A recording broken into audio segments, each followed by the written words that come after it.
horror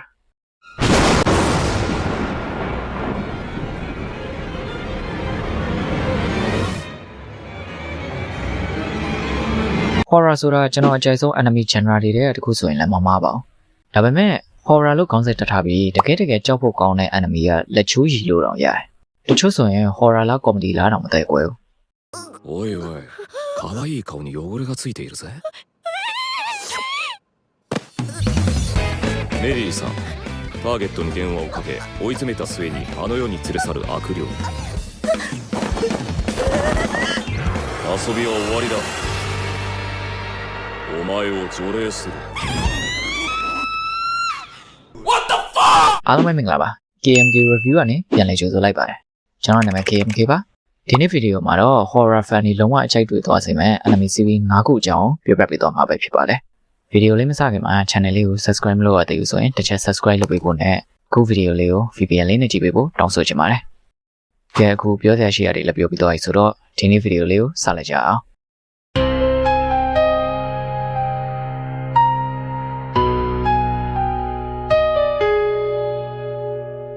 အနာသာက2012မှာထွက်ရှိခဲ့တဲ့ horror နဲ့ mystery ပေါင်းစပ်ထားတဲ့ enemy series တစ်ခုဖြစ်တယ်။ဒီဇလန်ရဲ့ main character က Koichi Sakaki ပါတာ။ enemy ရဲ့အစပိုင်းမှာသူကသူ့အမေဘက်ကအမျိုးတွေရှိတဲ့နေရာကိုပြောင်းလာပြီးကျောင်းအသစ်တစ်ကျောင်းမှာတက်ရတယ်။ပုံမှန်ဆိုရင်တော့ကျောင်းအသစ်ပြောင်းလာတယ်။တငယ်ချင်းအသစ်တွေနဲ့စုံတယ်။ class activities တွေလုပ်မယ်။ဒါပဲဖြစ်ရမှာပေါ့။ဒါပေမဲ့သူဒီကျောင်းရောက်လာပြီးသိမကြခင်မှာပဲထူးဆန်းတာတွေစပြီးတတိထားမိလာတယ်။သူကအတန်းထဲမှာ main Misaki လို့ခေါ်တဲ့ထူးဆန်းတဲ့ကောင်မလေးတစ်ယောက်တွေ့တယ်။အဲ့ဒါပြဿနာမဟုတ်ပါဘူးတကယ်ပြဿနာကအတန်းထဲကလူတိုင်းကောင်မလေးကိုလုံးဝမမြင်တယ်လို့ပဲနေကြတာ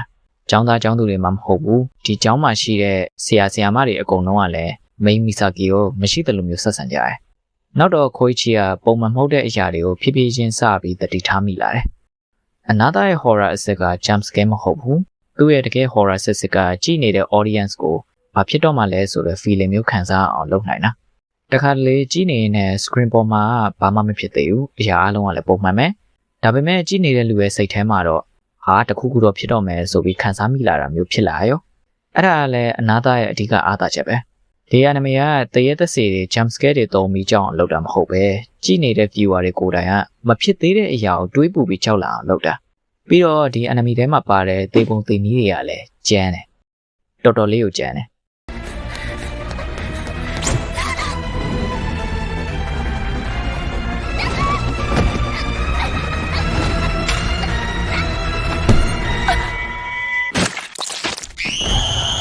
anime ကအစကတည်းကကြည့်နေတဲ့ viewer တွေအတွက်မေးခွန်းတွေအများကြီးထည့်ပေးထားတယ်။ဘာလို့ဒီကြောင်းမှာဒီလိုဖြစ်နေရတာလဲ။ပြီးတော့အတန်းထဲကလူတွေကရောဘာလို့ထူးဆန်းနေရတာလဲ။ဒီကြောင်းရဲ့သမိုင်းကြောင်းရောဘာလဲ။မေးခွန်းတွေကိုအဖြေရှာရင်းနဲ့ကြည့်ရတာဆိုတော့ mystery ကြိုက်တဲ့လူတွေအတွက်လည်းအနာသာတော်တော်လေးကိုကြည့်ရအဆင်ပြေတဲ့ horror anime ကောင်းတစ်ခုဖြစ်လိမ့်မယ်။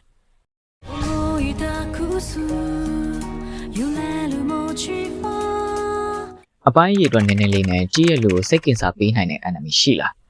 ဟုတ်ကဲ့ရှိပါတယ်အဲ enemy ကတော့ Ghost Party အပိုင်းကလည်း၄ပိုင်းနဲ့ရှိတယ် Ghost Party ကပုံမှန် horror enemy တခုတော့မဟုတ်ဘူးဒီထဲမှာတရေသက်စေတွေတွေးတန်ရဲရဲတွေပြီးတော့ကြည့်ရတာမသက်မသာဖြစ်စေတဲ့အခန်းတွေဒါမှမဟုတ်ကြည့်တဲ့လူကို disturbing ဖြစ်စေနိုင်လောက်တဲ့အခန်းတွေအများကြီးပါတယ်ဇလန်ကတော့အကြောင်းသားတစုနဲ့စတယ်ဒီနေ့မှာတခြားကြောင်းပြောင်းတော့မဲ့သူတို့ရဲ့တငယ်ချင်းအတွက်အားလုံးစုပြီးနှုတ်ဆက်ပွဲလေးလုပ်ကြတယ်အဲအချိန်မှာသူတို့ရဲ့တယောက်က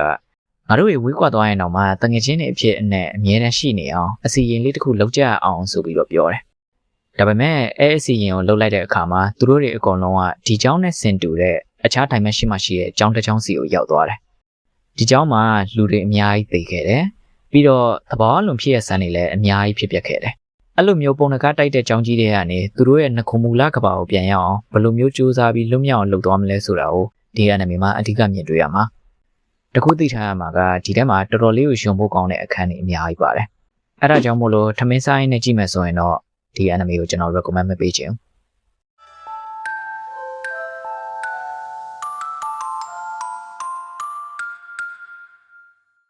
။ horror anime လည်းဖြစ်ရမယ်။အပိုင်းအရေးတွေလည်းများရမယ်ဆိုရင်တော့ Shiki ဆိုတဲ့ anime ကိုမဖြစ်မနေကြည့်သင့်တယ်။ဇလန်ကတော့ Sotoba လို့ခေါ်တဲ့ရွာလေးတစ်ရွာအနေစားတယ်။တနေ့မှာရွာအပြင်ဘက်ကတောင်ကုန်းပေါ်မှာရှိတဲ့အိမ်တစ်လုံးစီကိုလူသက်တွေပြောင်းလာတယ်။ပြီးတော့အဲကိုပြောင်းလာတဲ့လူတွေကလည်းနည်းနည်းထူးဆန်းတယ် သူတို့တွေပြောင်းလာပြီးမကြခင်မှာပဲရွာသားတွေကနာမကျန်းနေစပြီးဖြစ်လာတယ်ပြီးတော့နာမကျန်းဖြစ်တဲ့လူတွေကလည်းတယောက်ပြီးတယောက်သေကုန်ကြတယ်အစာပိုင်းမှာတော့လူတွေကယောဂတစ်မျိုးကြောင့်သေတယ်လို့ပဲထင်နေကြတယ်ဒါပေမဲ့သေဆုံးတဲ့လူရေအတွက်ကတဖြည်းဖြည်းများလာပြီးတော့သေဆုံးမှုတွေကလည်းပုံမှန်မဟုတ်တော့ဘူးဆိုတာကိုဒီရွာမှာနေတဲ့ကောင်လေးတယောက်နဲ့ဆရာဝန်ကစပြီးသတိထားမိလာတယ်နောက်ပိုင်းမှာသိလိုက်ရတာကနာမကျန်းဖြစ်ပြီးဆုံးသွားတဲ့လူတွေကတကယ်သေသွားတာမဟုတ်ပဲဗမ်ပိုင်ယာတွေအဖြစ်နဲ့ပြန်လည်မွေးဖွားလာတယ်ဆိုတာပဲဗမ်ပိုင်ယာဆိုပေမဲ့ဒီထဲမှာတော့သူတို့ရှီကီလို့ခေါ်တယ်ဒီအနီမေကအစပိုင်းမှာအယမ်းမမြန်ဘူးအေးလေးနဲ့ဆိုတိုဘာရွာအကြောင်းပြတယ်ဂရိုက်တာတွေမိတ်ဆက်တယ်ပြီးတော့အဲ့ရွာလူတွေဘယ်လိုနေထိုင်ကြလဲဆိုတာကိုပြတယ်အဲ့နောက်ပိုင်းမှာကြည့်နေရင်တဖြည်းဖြည်း creepy ဖြစ်လာတဲ့ဘက်ကိုရောက်သွားတယ်ဒီအနီမေကရိုးရိုး vampire horror anime တခုမဟုတ်ဘူးဒီထဲမှာ horror လည်းပါတယ်လို့ mystery လည်းပါတယ်ပြီးတော့တတ်တာဖြတ်တာတွေလည်းပါတယ်ဒီအနီမေကလူတွေရဲ့စိတ်ရင်းအမှန်ကိုလည်းသေချာလေးပြပေးထားတယ်နောက်ပိုင်းရောက်လေလူနဲ့ vampire မှာဘယ်သူကပိုပြီးကြောက်စရာကောင်းလဲဆိုတာဝေခွဲရခက်လေပဲဒီအနီမေကိုမကြည့်ရသေးဘူးဆိုရင် spoiler မရှာဘဲနဲ့ကြည့်ဖို့အတွက်ကျွန်တော် recommend ပေးခြင်းတယ်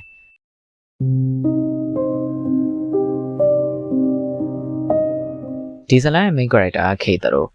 သူကငယ်လေးကတည်းကတရေသစီတွေကိုမြင်နိုင်တဲ့ကောင်လေးတယောက်ပြီးတော့အကြောင်းအမျိုးမျိုးကြောင့်သူ့စီမှာနာနာဘဝတွေကိုဆွဲဆောင်နိုင်တဲ့ချိန်စာတစ်ခုလည်းရှိနေတယ်တရက်မှာသူ့တငယ်ချင်းရဲ့ဆွေမျိုးတယောက်ဖြစ်တဲ့ယာယိုအီလို့ခေါ်တဲ့ကောင်မလေးတယောက်နဲ့စုံတယ်ယာယိုအီစီမှာလည်းသူ့လိုမျိုးပရာလောကသားတွေကိုမြင်နိုင်တဲ့အစွမ်းရှိတယ်သူကသူ့အမေရဲ့ဝိညာဉ်ကိုဖမ်းခေါ်သွားတဲ့မကောင်းဆိုးဝါးကိုလိုက်ရှာနေတဲ့ကောင်မလေးတယောက်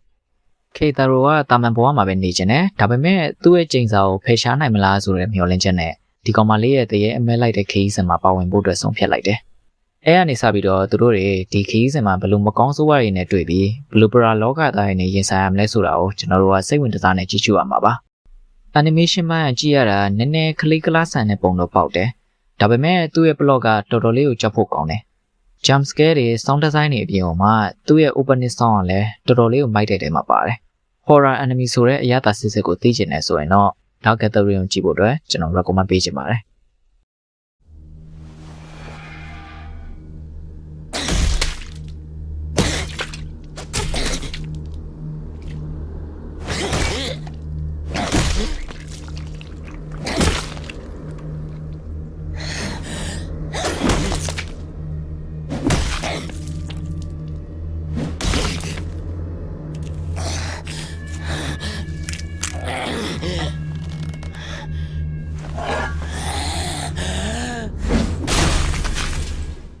What the heck?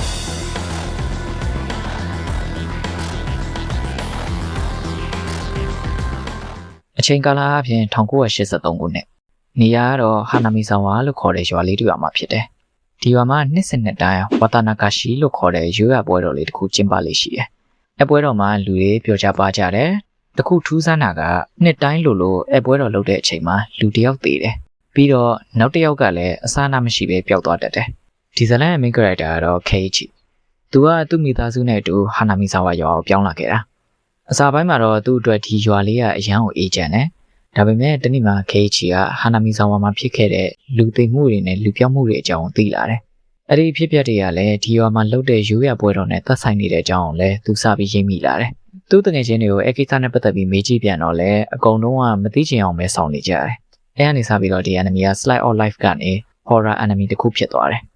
Higurashi က horror anime တစ်ခုဆိုပေမဲ့တရေသက်စိတ်တွေအကြောင်းပါတာကမရှိသလောက်ပဲဒီထဲမှာ thriller ပါတယ် psychology horror ပါတယ်နောက်ပြီးတော့သွေးထွက်တန်ရုပ်အခန်းတွေအများကြီးပါတယ်အကယ်မကြည့်ရတဲ့လူတွေရှိရဆိုရင်တယောက်တည်းမကြည့်ဖို့အတွက်ကျွန်တော်အကြံပေးခြင်းနဲ့အကြောင်းရင်းကတော့အခြားလူတွေအတွက်တော့မသိဘူးဒါပေမဲ့ကျွန်တော်တို့ကတော့ဒီ anime ကတော်တော်လေးကိုကြောက်ဖို့ကောင်းတဲ့အထဲမှာပါတယ်ဒီနေ့ဗီဒီယိုလေးကိုဒီလောက်နဲ့ပဲအဆုံးသတ်ချင်ပါတယ်အဆုံးထိကြည့်ပေးကြတဲ့တယောက်ချင်းစီကိုလည်းတကယ်ကျေးဇူးတင်ပါတယ်နောက်ဗီဒီယိုမှာပြန်ဆောင်ကြပါ